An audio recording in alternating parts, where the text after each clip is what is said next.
Good afternoon.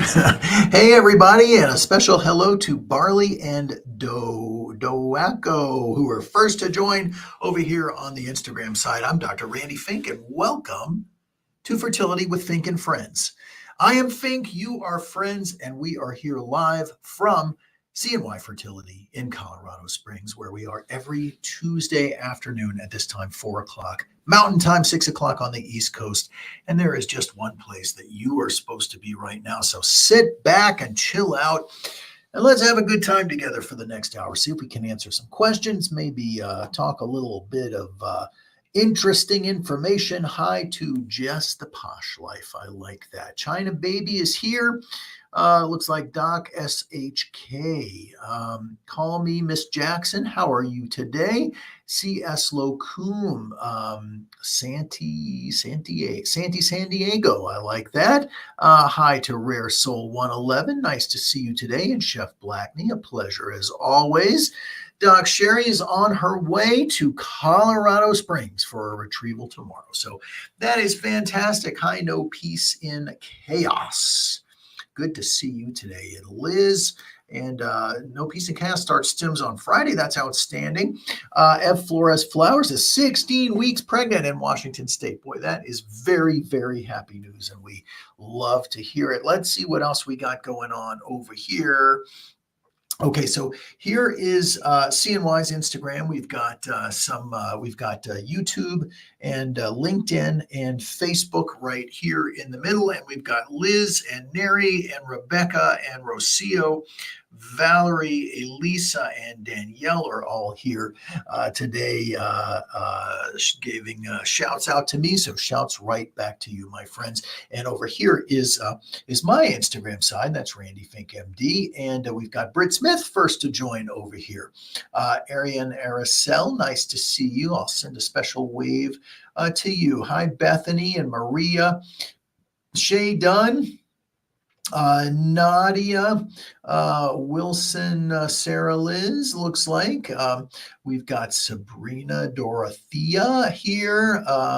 Ariel just had a transfer last week in Colorado. A special shout out here to the wonderful and talented Bama Gal, who is my sweet mother and father sitting in Mobile, Alabama, watching me on the internet since they won't come and visit me. Yeah, you heard me right. Don't make me say that again, because I will tell people. Linda Wynn Trang, nice to see you. Hey, DeBrandis, my partner here at CNY Colorado.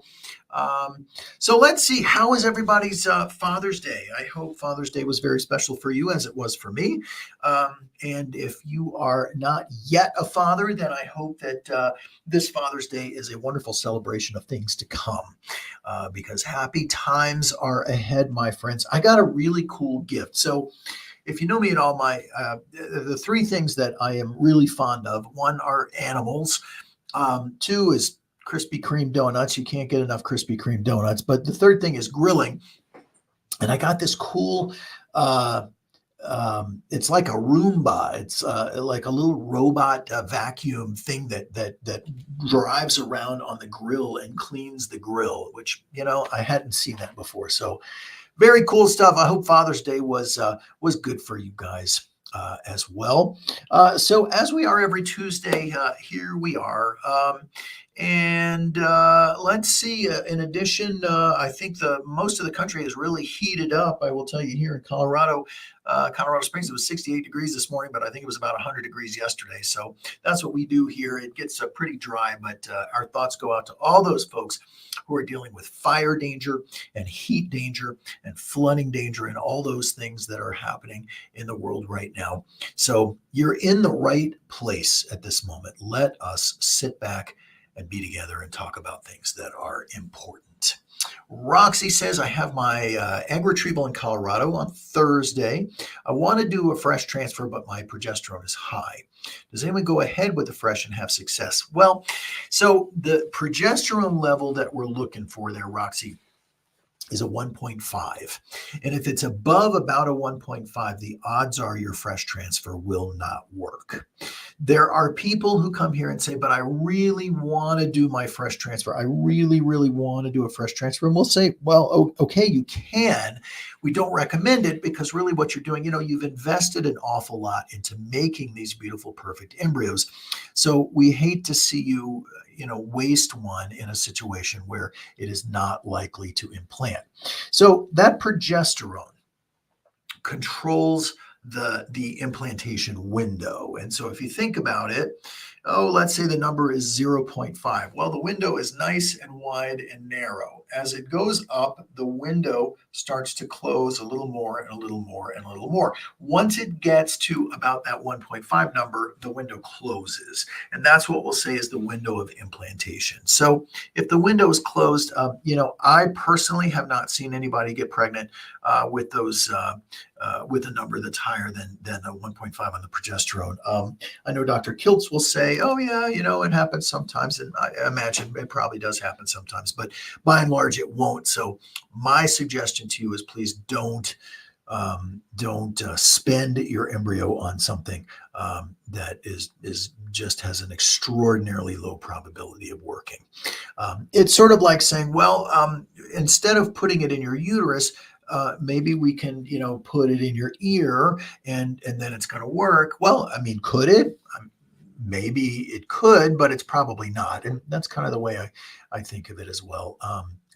They're precious little things, and you spend a lot to get there. So I would say try to save them, use them as best you can.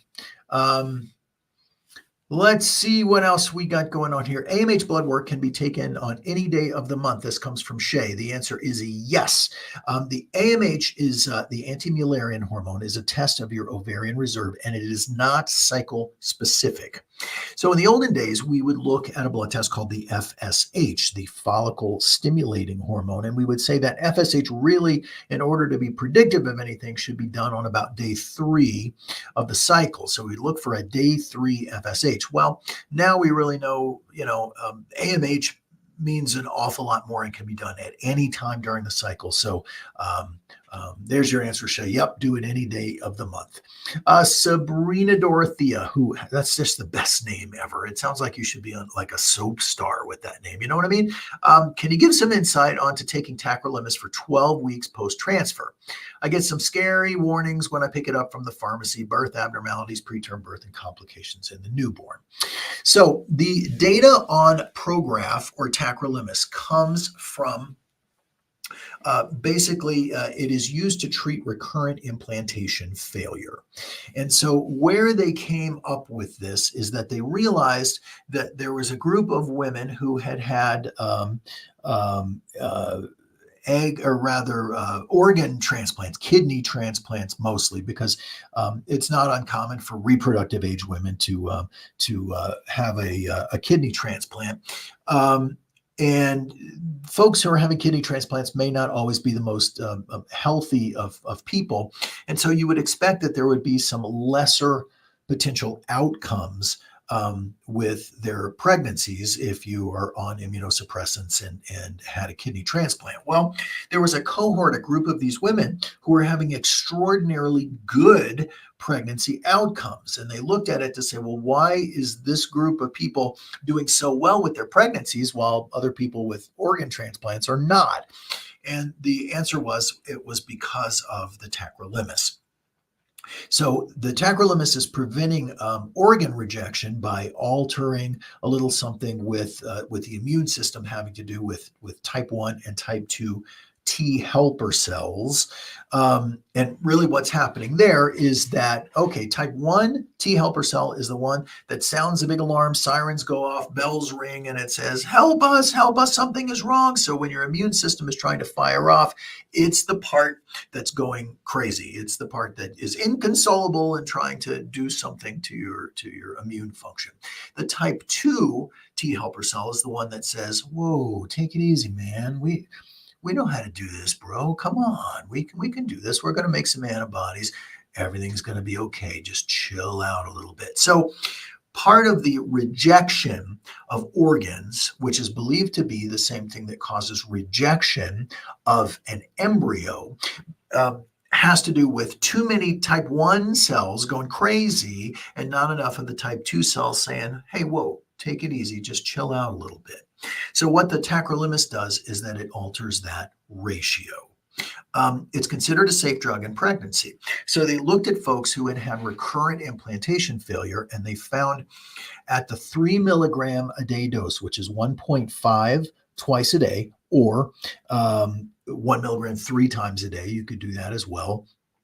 They found that folks who were having, who should have been getting pregnant with a pregnancy rate of around 10% when it should have been much higher, their pregnancy rate went up to an unthinkable 93%. In these studies, and they were pretty big studies. They were good studies. 93%, which is a number that's unheard of, really, in the fertility realm. So we learned that one of the mechanisms by which people reject their pregnancies or keep putting embryos in that don't implant is because, when the embryo grabs a hold of the endometrium, which is the uterine lining, it creates a little wound on the inside. And your body's response to that wound is either going to be one of, hey, let's go crazy and shut off whatever is trying to implant there, or to say, hey, take it easy. Maybe we're going to welcome this little thing in. That's what tacrolimus does. It is considered safe during pregnancy. When needed. So most, in addition to that implantation business, it also decreased in those who are having recurrent pregnancy loss, that is miscarriages there in the first trimester, as well as a number of serious pregnancy complications that might even happen later on. So depending on when that complication is, let's say that you had a 16-week rupture of the membranes, you had a 21-week placental abruption, well, you may even stay on the tacrolimus for longer because it's believed to be helpful in that regard. So through 12 weeks, through the first trimester, there has been no evidence of any fetal harm to that. And so, Sabrina, I would feel very comfortable in it. So rather than waiting for someone to have recurrent implantation failure, we've opted to say, well, let's, if we can take an inexpensive generic drug that's safe in pregnancy, even for people who are much, much sicker than our normal person, our normal patient, then it is probably better to prevent that complication than it is to wait until you've had recurrent implantation failure. And that's the rationale behind the tacrolimus. So it's 1.5 milligrams twice a day. But that means that you have to get a 1 milligram capsule and a 0.5 milligram capsule. So it's 2 prescriptions, and you got to take the 2 pills twice a day, as opposed to you can also get just the 1 milligram capsule and take that 3 times a day. But sometimes it's harder to remember to take something 3 times a day. Right. So that is that. Nadia says, after 2 failed transfers, followed your book, The Vitamin Victory, and I am now 8 weeks and 4 days. Outstanding. That is awesome. I have a history of implantation failure and early loss. How long can I stay on Lovenox, tacrolimus, progesterone, suppositories, and the PIO? Okay. So, first of all, let me just throw out, thank you for the mention of my little ebook, which is a $7 ebook called The Vitamin Victory.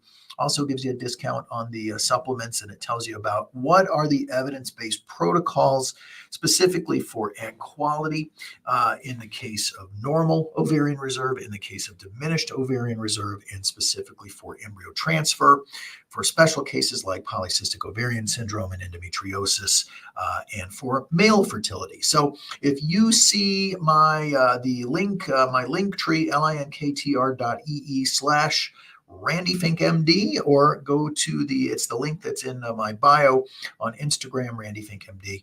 You can see the link for that. So thanks again, Nadia, for shouting out the book there. So Lovenox, typically we stay on through the first trimester. Tacrolimus, same thing through the first trimester, as long as you haven't had an outcome that took place after that fact. Progesterone and oil we usually use, and progesterone suppository supplementation, typically through about 10 weeks of pregnancy. And that's because the placenta takes over for making your progesterone at about 9 weeks or so. So we have a little bit of overlap there. Progesterone is the hormone that maintains your pregnancy. When you've done an embryo transfer, especially in a medicated cycle, you're not making any progesterone. We had to give it all to you. So we have to maintain those progesterone levels. But eventually, your body or the placenta itself takes over for making that progesterone. 10 weeks, you can stop that. Congratulations, 8.5 weeks. I am very happy for you, Nadia. Lovely Onyx says, what can I use to boost the appetite in the first trimester? I don't even want to drink water. Yeah, and it's quite variable how people can feel. So, for instance, a friend of mine here, one of the ladies that works in this office, is currently about 12 weeks pregnant. And I said, how you feeling? She says, completely, absolutely fine, other than, some breast tenderness and feeling a little bit bloated, not nauseated at all. So it's definitely variable. And the good news is that most of the time, that variability kind of goes away by about 12 weeks or so. And really, what I usually recommend people to do is to probably, just have some little snacks here and there. Leave some food out, like keep a pack of crackers in the bathroom. And if you get up at night to go to the bathroom, eat a few crackers, eat a few chips, eat a little of this, eat a little of that. Don't worry about trying to stay healthy with your diet per se, because the first trimester, all bets are off as to how you may feel, and it may very well just be survival mode. So keep down whatever you can keep down. Just keep a little something in your stomach most of the time, and that's probably the best trick there is. Hi to Sydney from our laboratory. Thank you for being here today. Let's see what we got over here. Lots of activity on the CNY Instagram side. So let's go back here and see if we can't get some questions answered. Does this comes from Lechios something George? Sorry, I can't see it very clearly. Does the same doctor do the retrieval and the transfer at CNY? Well, so as you know, we have a bunch of different locations. In Buffalo, for instance, there is one doctor, and that's Dr. Chang. So he will do the retrievals and the transfers. Here in Colorado, there is me and there is Brandis, our wonderful nurse practitioner. Most often, I'm doing the retrievals and Brandis is doing transfers. If you come here and you have a request, you would like Brandis to do your retrieval, we're fine with that, or you'd like for me to do your transfer. As long as we're in the building, we are always delighted to do that. In the other locations like Sarasota and Syracuse, there is usually, there are a lot of different doctors who work there. So it may be a different doctor that does the retrieval from the transfer. And in Albany, two doctors, Dr. Grossman and Dr. Ditkoff, and they usually are alternating. One's doing retrievals and one is doing transfers. But to the extent that we are able throughout our system, if you have a request for the particular doctor or provider in that office to do your procedure, be it retrieval or transfer, just ask us, because we love getting people pregnant. So whatever it takes and whatever we can do, we certainly will. Is it safe if I transfer my embryo from another clinic in New York City to Colorado? Is there any risk for damage to the embryo? So embryo, we talk about embryo transfer. That means putting an embryo back inside of you, but shipping an embryo from one site to the other is, generally speaking, considered to be a safe move. Now, it means that the shipping facility has to pull that embryo out of cryo storage and pretty quickly put it into a cryo tank. Those tanks will usually stay frozen for up to 30 days. And, usually what you're doing is that you're FedExing the embryo in this big tank. And then it gets here and they open it up and they pretty quickly put it back into storage. So usually it's a safe thing.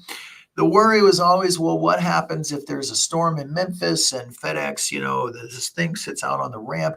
Well, again, most of the time these containers will stay frozen for 30 days. So if the worst case scenario happens and instead of getting it there in one day, it takes 2 by FedEx, then you're still really in good shape and you should be fine. Now, that said, If you can leave your embryo in one of those places, then that is a good idea. But if you need to ship it, then that is good.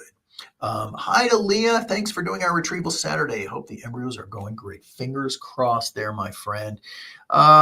Is there anyone to maximize? This comes from Facing Destiny. Anyone to maximize IUI if it's your only option? I think maybe you mean, is there any way to maximize an IUI? So an IUI is an intrauterine insemination.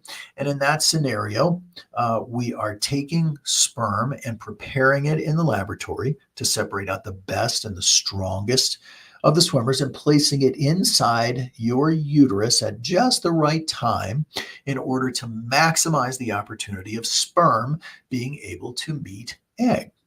Well, a way to maximize that is, yeah, we do it typically with ovulation induction.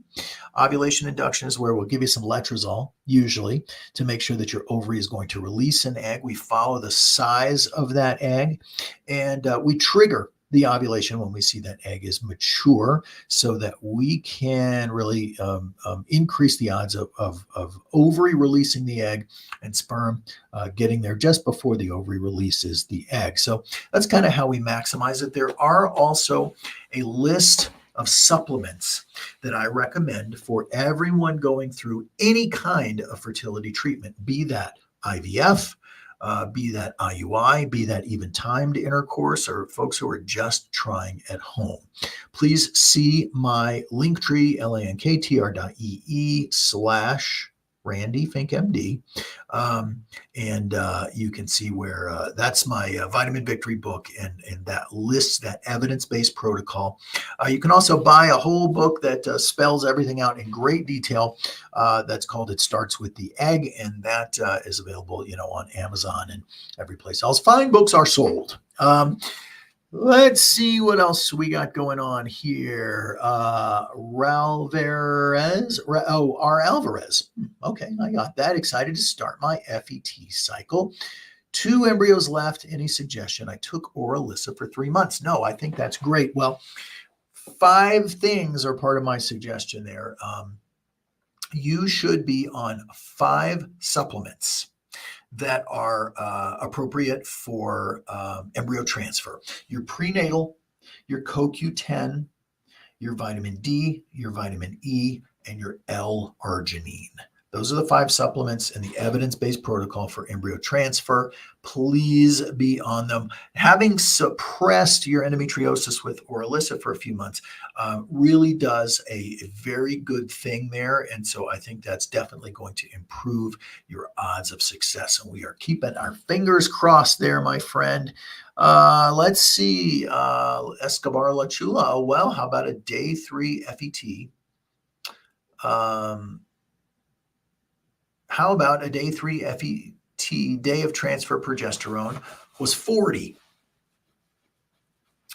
Well, because you're doing a frozen embryo transfer. Okay, so that's a different story when we're giving you the progesterone. So in a medicated cycle, we are looking for that number to be a minimum of 20. All right, so we want 20 to be the amount of progesterone that you have in your body when you're doing a frozen embryo transfer cycle. The 1.5 number has to do with what you're naturally making when it comes time to do a fresh transfer. So kind of a different story, different receptors, different kind of thing altogether. Sandra Orozco, I'm 23 and interested in doing IVF. I have ovarian cyst and been having trouble getting pregnant for 2 years now. Do I qualify? The answer is just about everybody qualifies. So yes, indeed. This does beg a question that I get asked a lot from folks who are just coming to CNY for the first time, and they say, well, I looked at your success rates, at the rates from the SART, Society of Assisted Reproductive Technologies, that your success rates are much lower than other clinics. So why should we come there? people ask very suspiciously. And I think that's a great question, and it's something that I really do want to address, and I want everybody to hear it. That many clinics, in fact, I would say most IVF centers, are very particular about who they will admit into their IVF programs. And by that, I mean, if you are, if your AMH is too low, if your weight is too high, if your age is too high, then you will not be accepted in their program because they want to really artificially elevate their success rates. Their ideal IVF patient is a 25-year-old who has 4 kids, got a tubal ligation, and then got a new partner and decided that they want to have another baby. That's the ideal IVF candidate to these places. So if there is a chance that it's not going to be successful, many of these programs will not accept you because they want to be able to show an artificially elevated pregnancy rate. CNY, we will take pretty much anybody who wants the care, even if you have a very low ovarian reserve by way of AMH. We have some special treatments we can offer you. We take folks of any weight. We take folks of any age. We take folks of whatever reproductive history in order to help pretty much everybody try to have a family. And that even goes so far as being able to say, well, you know what, that's why our cost structure is the way it is, because this is not something that should be reserved just for very young people with very high ovarian reserves or very wealthy people who, can afford to spend $30,000, $40,000 per cycle of IVF. That's kind of what we do here. And that's why the numbers differ, because we're looking at all comers, not just the people who we have every expectation are going to get pregnant. So we try our best for everybody. And I think that's a really important thing to know, that you are at home here. You will not be turned away. Let's see. Nick Betez, do you recommend doing an IVF transfer and an IUI at the same time? I would say no. I usually recommend one over the other. I don't like doing IUIs and IVF at the same time for a bunch of reasons. So if you've got some embryos, I would say do your transfer from IVF because your pregnancy rate is going to be much higher. Emily Wynn says, is there anything I should be doing or not doing to have a successful embryo transfer? And that goes back to those 5 supplements: prenatal vitamin, vitamin D, vitamin E, CoQ10, and L-arginine. Those are the things that any individual can do to try to improve their transfer success, their outcomes from an embryo transfer. Let's see. Spratiati. I just had a second failed FET, just lost what to do, had the ERA, which adjusted the transfer time, an HCG wash, lipids, acupuncture. What else can we do? Low egg reserve. Most of the time, it really has to do with the embryo itself. We talk a lot about protocols. We talk a lot about, well, should I, could I, should I, would I? Definitely taking the supplements, again, vitamin D, vitamin E, CoQ10, L-arginine, prenatal. Those things will help you. I think there are some important things that you can do with the immune protocols that we offer. I feel like everyone should be on Prograf. But at the end of the day, it still takes a chromosomally normal embryo in order to be able to implant. And so most of the time when we are unsuccessful doing an embryo transfer, it usually is an embryo factor, and it usually has to do beginning with the kind of the quality of the egg to start with, and to a lesser degree the sperm. So That's really kind of where I try to focus. I try to say, let's do everything we can before an IVF cycle in order to maximize the egg quality. I think that we should be sacrificing some on quantity. We can lower doses a little bit. We don't need a gazillion eggs. What we need is a few good quality eggs, because it's those quality eggs that are going to get us a baby. Let's see, Doc SHK. Will the new with the new bill, will insurance companies be able to deny coverage for fertility treatments? So there are many places. So insurance companies are notorious for trying to carve out fertility coverage, even in places where fertility coverage is mandated. So, for instance, here in Colorado, it's mandated coverage. You have to be, your employer has to cover fertility. But guess what? Still a bunch of them don't, because there are caveats. There are ways that they can try not to cover it. The thing to remember about health insurance is that, it's a bit of a misnomer to say that it's there to help us. It isn't. It's there because these are generally publicly traded companies whose job it is to make money for its shareholders. It's to show profit. It's so their CEOs can make, $100 million bonuses every year on the backs of, one, the premium that you pay. So they want to maximize the amount that you have to pay for your insurance and minimize what they have to pay for on your behalf. And this is a very frustrating thing, because a lot of folks feel like, wow, the doctor's office is, they're so greedy. People in medicine, they're so greedy. The hospitals are so greedy. Well, I wouldn't deny that, really, but they're trying to, they're trying to run a big business as well, these hospitals. But at the end of the day, the insurance company is trying to take from you everything it can. And how does it make a profit? It minimizes what it has to pay out on your behalf. And that's why their employees actually get bonuses for every time they're able to deny some claim for you or refuse to pay something on your behalf. So don't, be surprised about that. That's kind of the nature of the game. So pick your insurance carefully if you have the ability to, and ask the questions, find out what they will cover, and pick the plan that suits you best. It's also, I think, really important, and having been, an OBGYN in private practice, it's really important to understand what your insurance benefits are. So, for instance, I have dear friends who want to have an IUD and found out that, lo and behold, their insurance company doesn't cover an intrauterine device for long-term contraception, even though it over time is a much cheaper and probably healthier option than something like a birth control pill.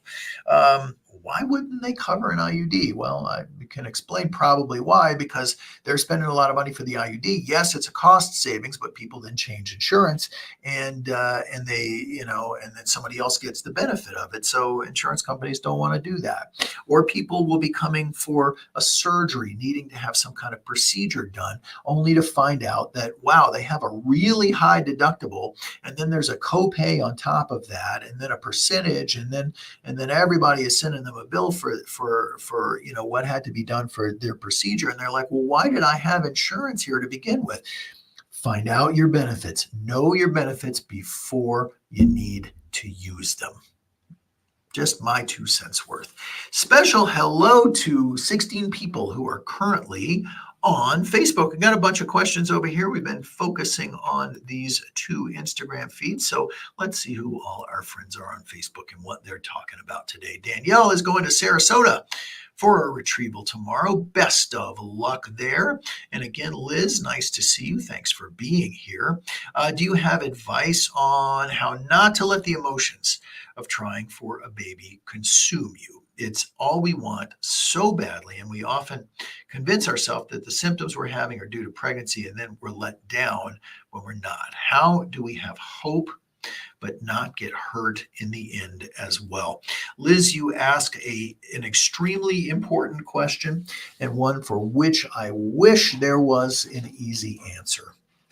Um, and there are so many hopes and dreams and expectations that are built into really every avenue of what we're doing here. So many emotions.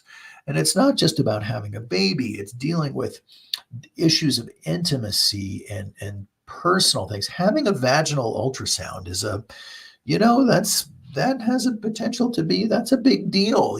Someone's putting something in your body. Your partner's providing a sperm sample, going into the collection room and providing a ejaculate. That does it get much more personal than that? You're getting put to sleep so that your ovaries can be probed for the eggs, and sperm and egg are meeting or putting this back. You're watching on a video screen as that embryo appears inside of you. That's heavy stuff, man. That it really, really is. So it's not just I think the desire to have a baby. It's everything that's involved in the whole process. What can you do? And I'm going to suggest something because it's been helpful to me before in different ways, and that is kind of centering yourself. Um, Pardon me, and kind of just allowing yourself to be calm. First of all, I would say from a big, a broader perspective, it's about accepting the reality of these emotions. With the understanding things don't often work the way they're supposed to. And do you know how many times? Actually, I got a lovely, really wonderful text message today from a patient who I had been helping. Seems like maybe around the new year, for probably a year or so before that, and I hadn't seen her for a while. And they had decided to move on from trying to use her own eggs. She had a very low ovarian reserve, had done several cycles of IVF, and it wasn't being successful in really making good embryos. And so then they decided on doing donor egg, which is a big decision. They matched with the donor, and then they kind of stopped thinking about it. And guess what happened? Spontaneous pregnancy. Do you know how many times that same thing has happened in my world? I have seen that a lot. Even and then now all of our visits are virtual. We're done kind of over the telephone consultations. But in the day when in my GYN office in the practice, we people come in to talk about fertility and to ask about the evaluation and the treatment. And lo and behold, there's something about going for that appointment that makes people be pregnant. How many times have we done betas or urine pregnancy test on these people because they missed their period by a few days and they're actually pregnant at that point? So I think there really is something to the brain body connection about when you're able to stop worrying so much and stop thinking about it. It may have to do with cortisol levels, which is our body's stress hormone. Things just start to work differently. I swear to God, they really, really do. So how can you take advantage of that is the question. And my recommendation is, so I used to live on a little lake in the Florida Keys, and with a lot of wildlife outside. We'd hear a lot of birds, and I would go outside, and I would do this really every morning through some very, very stressful times, and I would close my eyes and I would just listen. I would try to actively listen to everything that was going on around me, because all that ambient noise, we take it for granted. Our lives are so busy, we're so focused on doing what we do that, and I hate to sound corny, but we don't stop and smell the flowers. And it's not so much about smelling the flowers as it is just accepting all that's around you, really hearing it and really focusing on it. And so, when I was doing this with the birds, I'd start to recognize the same birds, and I felt like they were coming back to visit me every time. And that was very special, and it caused such a a calmness, a centering in me, a mindfulness. These are mindfulness exercises that ended up to be very helpful for my overall well-being. Now it might be something as simple as, here I am sitting in my office, and I know all the stuff that I have on my walls and everything that's pinned up and diplomas and gifts and cards from people and paintings from my kids but sometimes if I just stop and really look at it and really see what's here instead of looking past it, which is what we do kind of most of the time, I think that helps bring you to a place um, that is just profoundly more calm than the anxiety and stress of being caught up in the whole whirlwind of fertility, because that's what it is. It's a roller coaster, and you're as much of the time hanging on, just trying not to fall out of the damn cart. So take some control over that. Um, Nobody can make you feel anything other than what you choose to feel, much as they may try. You're in control of that. So mindfulness is really the way to go. There's a great app about that, and I'll give a plug for it. Calm.com, the Calm app. You've probably seen it advertised, on TV. They do commercials and stuff. Um, there is another great app that actually affects your brain waves on that. That's called New Calm, Nucalm. Both of those are membership things. I think New Calm is truly, truly amazing. I'm happy to talk to anybody about that because I know the folks who are involved with it and really very impressed. But that's how I think you do it, Liz. You actively take control over where your mind is going to go with this, as opposed to letting it drag you along. You're in charge. My 2 cents worth. We could talk for hours about this topic, but I don't want to bore anybody. Just my 2 cents worth.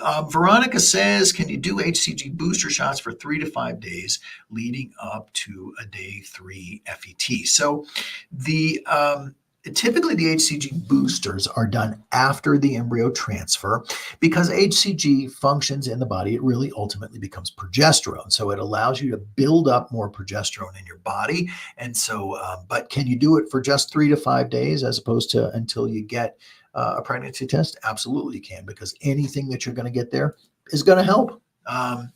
Nicole says, I have heard that vaginal progesterone cannot be detected in blood work. Is this true?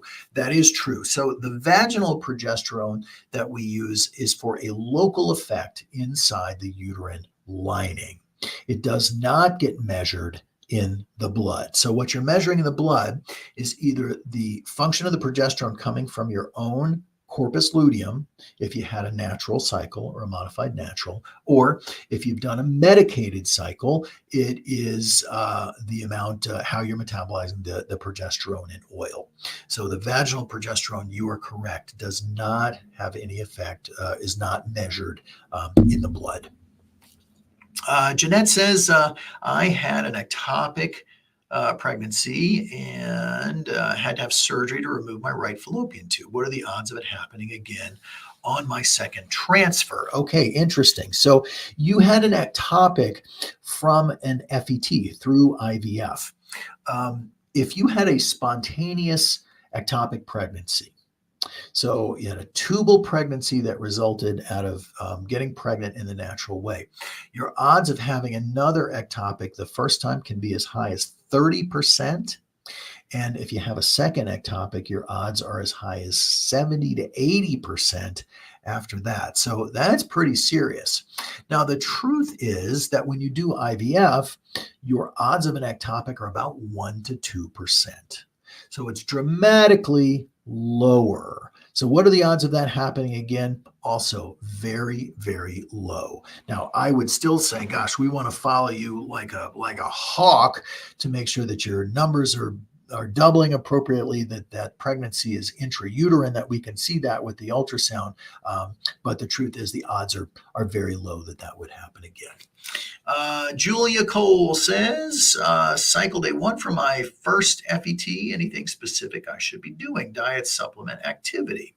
Okay, so diet-wise, Dr. Kiltz recommends keto carnivore. The one thing that we all can agree on whether or not you feel like you can do that carnivore is a possibility, or that maybe you don't like keto or whatever. The thing that we can all agree on is that carbs are pro-inflammatory. So anything that you can do to decrease your carb intake is probably a good thing. 5 supplements. What are they? Prenatal vitamin, CoQ10, vitamin D, vitamin E, L-arginine. Look for them in my little book there. Those are the things that you can do, Julia, to try to help your outcomes. Vanessa asks, I've been on a period bleed going on 3 weeks now. I got a normal period after a chemical pregnancy from an FET, but now this cycle, not sure what's happening. Could this affect my future transfer? Okay, so if you have been bleeding for 3 weeks, that is in all probability what we call an anovulatory cycle.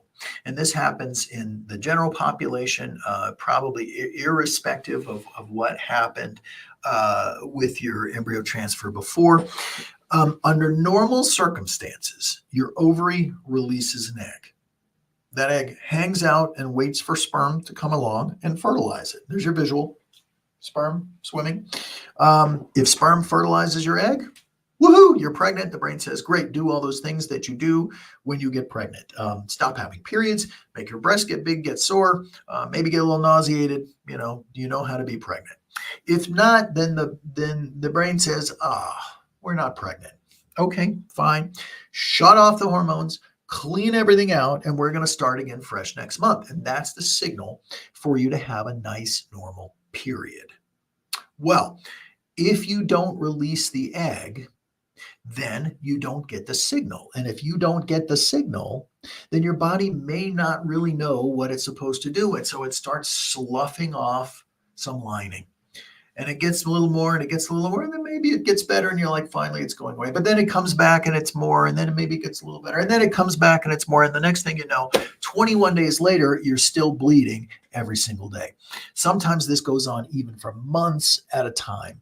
That's what's called an anovulatory bleed. And usually what we do with that is just simply reboot the uterine lining with a little bit of progesterone.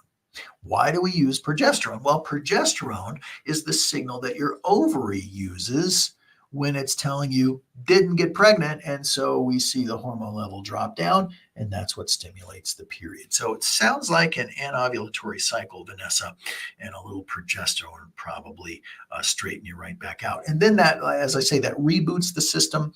You mow the grass on that lining, and then you kind of start all over from scratch, rebuild it again. And that should not have an effect on your future transfers. Okay, Neri says, had a transfer that was unsuccessful, was told my lining might have been too thick at the start, 8 millimeters, and then 9.8 during transfer, and wasn't trilaminar. I had a laparoscopy and a hysteroscopy a few months ago, so shouldn't be any polyps. What could be the cause of my lining to be too thick? I'm getting an SIS, saline sonogram, done next week. Okay, so we do like to see that lining. When we talk about your baselines, you go to get your baseline. What you're doing there is we're trying to see that your hormone levels and that your anatomy is really at the beginning of a cycle. So if you still have an 8 millimeter lining, Neri, what that suggests to me is that you just may not have sloughed off all the lining from the prior cycle. So it may have been some older, or what we call decidualized endometrium there. Now, sometimes that happens. And when we look with ultrasound and we say we want that lining to be kind of 5 millimeters or less at the beginning of the cycle, well, we're talking about that's what the measurement is by ultrasound. There are plenty of people who I have measured with an ultrasound and their lining looks thick. and I say, oh gosh, obviously there must be some polyp or something on the inside there. Maybe we do a saline sonogram then, and when we actually can measure the lining between the top and the bottom, they're actually really pretty thin. It's just the way it looks by ultrasound. So it's hard to say whether that was of any significance, but usually what I would say most commonly is just that you hadn't completely sloughed off that lining from the cycle before. Hey, it's 10 minutes until the top of the hour. Gosh, we've been going for 50 minutes here on Fertility with Fink and Friends, and I'm so glad to see all of you here like every Tuesday. Really appreciate it. E. Romero says, you did my transfer in September of 23, and we had our little guy on May the 25th. That is awesome. God, I love to hear that stuff. How soon can we start a retrieval cycle after a hysteroscopy? I would say that comes from Yanni. The next cycle, because you should be doing that hysteroscopy in the kind of the beginning of your cycle. And so a few weeks later, you'll get your period. You can go into a transfer cycle then at that point. Let's see what else we got here. Novak Ashley says, starting a process for baby number 2 and planning an FET in the fall. The consult is scheduled for July. Is there anything I can be doing now to prepare my body? Not specifically, but a healthy body is a fertile body. So it's hydration, it's exercise, it's eating right. I think it makes all the sense in the world for people to be on a vitamin now, because you can really be kind of starting off by filling your tank. And if you want to get on all the things that are associated with embryo transfer, vitamin D, vitamin E, CoQ10, L-arginine, and prenatal. I've said that like 20 times. This has been a good Fink and Friends for embryo transfer protocol. So that I think you can do, Ashley, and we are going to wish you all the best. Amanda Marie here says, only able to prime with Omnitrope for around 2 weeks instead of a full 30 days before cycle day 1 comes. Should the dosage remain 6, or would a higher dosage be beneficial since I'm using it less? Any Omnitrope or growth hormone that you can get, I think, is helpful to you. I like to see, a minimum of 21 days on it, but you're also going to be on it now during your stim. So if you got it for 2 weeks in the cycle before, and then you're starting your stim, it's still going to be probably another 2 weeks before you retrieve. So I think you're okay there, Amanda. And no, 6 units is what I recommend. I like to prime with 6, and I like to use 6 during the stim cycle. Some people will prime with 3 units of growth hormone. I think 6 is the right number, but it sounds like you are really going to be covering that base. So don't worry. I think you're doing the right thing. Shill Pikesler, I can't read it. Sorry. Pikesler, I believe that says 4 weeks and 5 days pregnant. I take generic Prograf twice a day, 1 milligram. Well, so we like to see you on a total of 3 milligrams a day. So I would say either 1.5 twice a day or 1 milligram 3 times a day would be my recommendation. Hi to Nancy Gomez Bernard in South Florida.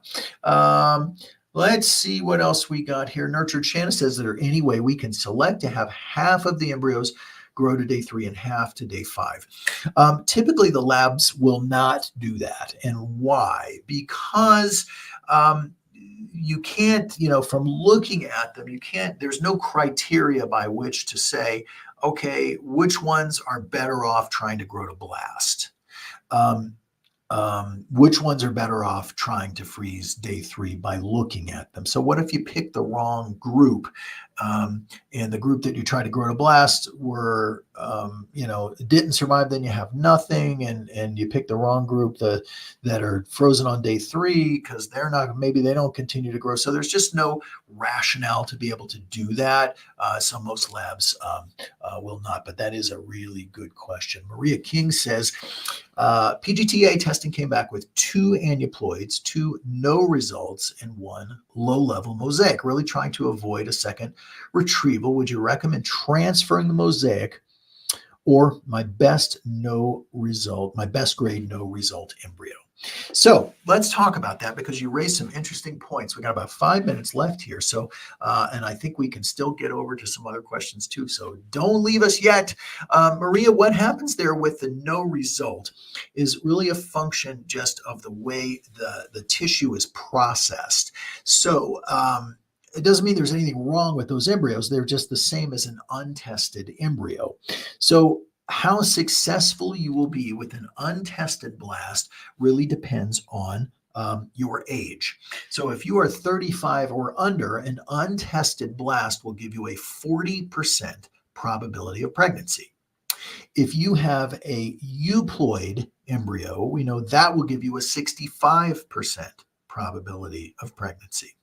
A low-level mosaic gives you about a 45% probability of pregnancy. So it's not a throwaway embryo. There is a slightly higher risk of miscarriage with a mosaic embryo. But if that embryo sticks, it has every bit the same probability of giving you a normal baby as does your euploid embryo. So statistically speaking, your mosaic, if you don't have a euploid, your mosaic embryo has the second highest probability of pregnancy, followed by the no result embryos. So that's just purely looking at the statistics, and I hope that that gives you some clarity. Let's see, what do we got here? Ninzi Lifestyle says, if I tested 8 days post-transfer from a 3-day embryo and it's negative, am I out or is it too early? It's too early. So from that day 3 embryo, you need to be a little bit later on there, Ninzi, because your urine test will almost certainly be negative at that point. Mrs. Taylor Conway said, after having a successful delivery, when can I do another FET? Hoping to have another cycle soon. We like you to be, if you had a vaginal delivery, then I'm okay with you doing an embryo transfer when your baby is 9 months old. If you had a C-section, I recommend that you wait a full 12 months.